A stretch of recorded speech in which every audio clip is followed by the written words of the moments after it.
From the beaches of Normandy to the deserts of the Middle East, America's military has shaped the world like no other. Picture this: the most dominant force on the planet, backed by cutting-edge tech and unbreakable resolve. As your commander-in-chief leads from the White House, over 2 million warriors stand ready, defending freedom at home and projecting power abroad. Buckle up as we dive into the heart of U.S. might, the Army's ground-shaking tanks, the Air Force's sky-dominating jets, and the Navy's ocean-ruling fleets. This is the story of unbeatable American strength that'll leave you in awe. Hey there, folks. Welcome to a deep dive into what makes the United States Armed Forces the absolute powerhouse of the world. We're talking about a military that's not just big, but smart, adaptable, and always one step ahead. At the top of it all sits the Commander-in-Chief, who's the President of the United States, a civilian leader ensuring that our troops answer to the people, not the other way around. That's a cornerstone of American democracy, right? No rogue generals calling the shots. It's all about checks and balances. Now let's talk numbers because they paint a pretty impressive picture. The U.S. military boasts around 2.1 million total personnel. Out of that, about 1.3 million are on active duty, the full-time pros who train day in and day out. Then you've got nearly 800,000 in the reserves ready to jump in when things heat up. These aren't just stats. They're real people from every corner of America, farmers from the Midwest, tech whizzes from Silicon Valley, and everyday heroes stepping up to serve. But America's reach isn't confined to our borders. We've got 750 military bases scattered across the globe, from Europe to Asia and beyond. That's like having outposts in your backyard and halfway around the world, ensuring we can respond to threats anywhere, anytime. And get this, about 170,000 troops are stationed overseas right now, building alliances, training partners, and keeping the peace in hotspots. It's like the ultimate insurance policy for global stability. Think of it as America's way of saying, we've got your back, but don't mess with us. All right, let's kick things off on solid ground with the U.S. Army, the backbone of our land forces. These guys are the ones who hold the line when boots hit the dirt. Starting with their heavy hitters, the Army rolls out around 4,640 tanks. Imagine these beasts, like the M1 Abrams, a tank that's basically a fortress on tracks. They charge into enemy lines, blasting through obstacles with massive cannons and machine guns that outclass anything else on the battlefield. It's not just about raw power. These tanks have advanced armor that can shrug off hits that would crumple lesser vehicles. Picture a football team with an unstoppable offensive line. They plow forward, creating openings for the rest of the squad. Supporting those tanks are a whopping 391,963 armored fighting vehicles. These are the workhorses that get troops where they need to be safely. Think Bradley fighting vehicles or Strykers. They're like armored SUVs on steroids, zipping infantry across rough terrain while providing cover fire. In a real scrap, they're essential for moving soldiers without turning them into sitting ducks. It's all about that combo of speed, protection, and firepower, making sure our guys arrive ready to fight, not worn out from dodging bullets. When it comes to raining down destruction from afar, the Army's got 6 on 71 self-propelled artillery units. These mobile cannons can lob shells up to 25 miles away, way beyond what a tank can reach. They're like the long-range quarterbacks of the battlefield, picking off enemy strongholds before our forces even get close. Take the M109 Paladin, for example. It can fire, scoot, and reload in minutes, keeping the bad guys guessing. This mobility means they avoid counterattacks, turning the tide in drawn-out engagements. Then there's the classic towed artillery, 1 through 212 pieces strong. These are the big guns hauled into position behind the front lines, delivering devastating barrages to stop enemy pushes cold. They're lighter and easier to deploy than self-propelled ones, perfect for rugged areas where you need to set up quick. Imagine them as the reliable snipers of artillery, precise, lethal, and always there to back up the infantry when things get hairy. Rounding out the Army's firepower are 641 multiple launch rocket systems, or MLRs. These bad boys unleash a storm of rockets over huge areas, wiping out clusters of enemies or softening up defenses before an assault. Think of them like a fireworks show from hell, dozens of missiles screaming in at once, turning the landscape into Swiss cheese. Systems like the HIMARS have proven their worth in recent conflicts, hitting targets with pinpoint accuracy from miles away. It's this kind of overwhelming force that makes opponents think twice about advancing. Shifting gears now, let's soar into the wild blue yonder with the U.S. Air Force, the undisputed kings of the skies. This branch isn't just powerful. It's the most advanced air armada ever assembled, with a total of 13,043 aircraft in its arsenal.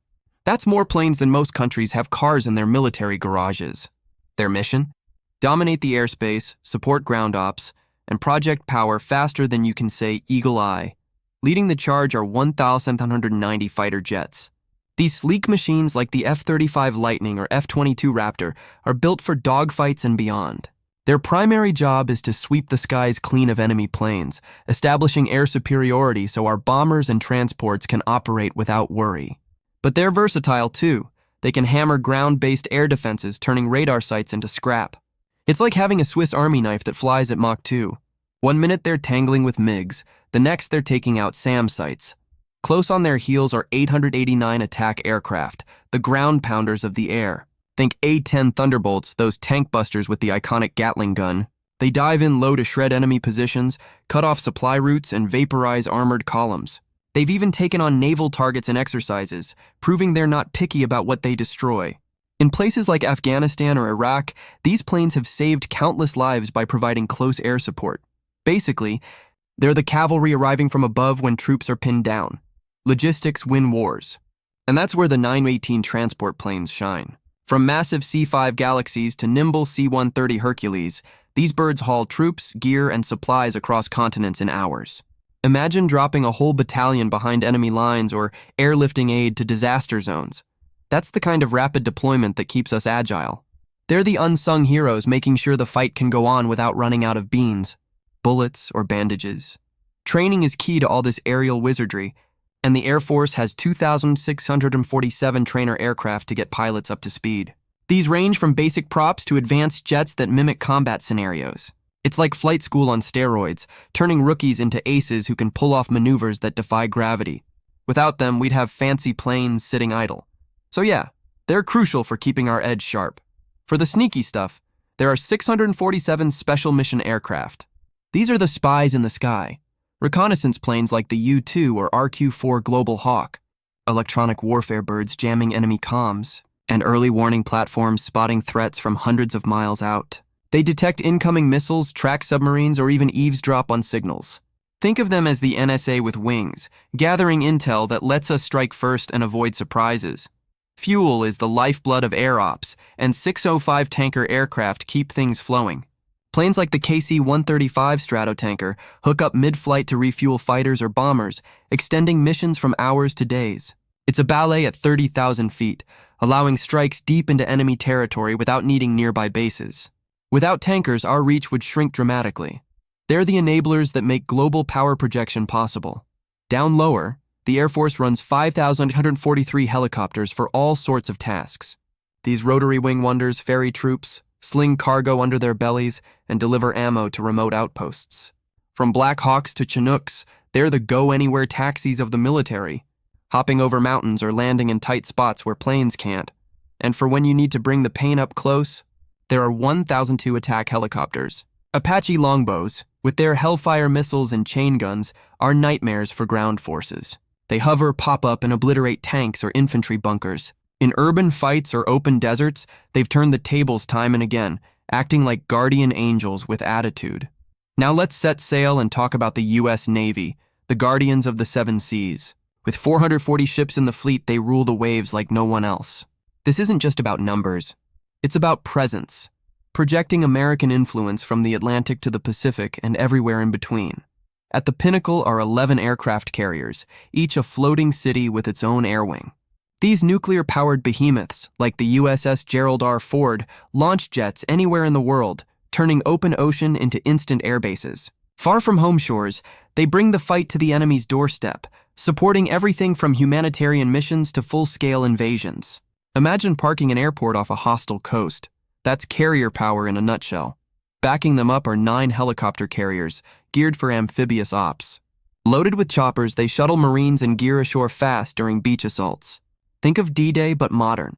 Helicopters swarm out, dropping commandos or vehicles while providing cover fire. They're versatile, too, doubling as command centers or disaster relief hubs.